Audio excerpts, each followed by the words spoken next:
పోసానిని లోపలేశారు, వంశీని జైల్లో పెట్టారు, కేసుల మీద కేసులు పెడుతున్నారు, మిథున్ రెడ్డిని వేడిస్తున్నారు, వెంటాడుతున్నారు, ఇవన్నీ జరుగుతున్నాయి.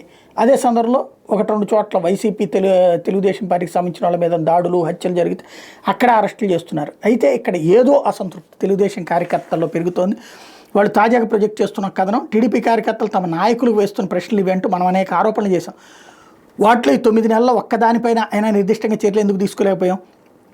టీడీపీని అనేక విధాలుగా ఇబ్బంది పెట్టిన సోమవీరాజుకి తిరిగి ఎమ్మెల్సీ పదవి ఇచ్చినప్పుడు మిత్రపక్షాన్ని తమ అభ్యంతరాన్ని టీడీపీ ఎందుకు చెప్పలేకపోయింది? అత్యంత విశ్వసనీయ వర్గాల కథనం మేరకు అంటూ వీళ్ళు రాసుకొచ్చింది, మనం చెప్పట్లేదు.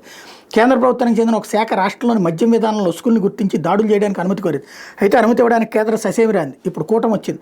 మరి ఎందుకని కేంద్రం తాత్సారం చేస్తుంది? ఎందుకు నత్తనడక నడుస్తుంది? కేంద్ర ప్రభుత్వ సంస్థలు ఎందుకు దీనిపై లోతైన విచారణ చేపట్టడం లేదు?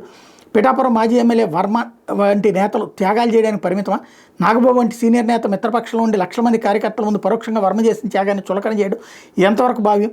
గతంలో ఎలమంచిలి నియోజకవర్గంలో జరిగింది అదే కదా. పంచకర్ల రమేష్ కోసం సుందరపు విజయకుమార్ని త్యాగం చేయమన్నాం.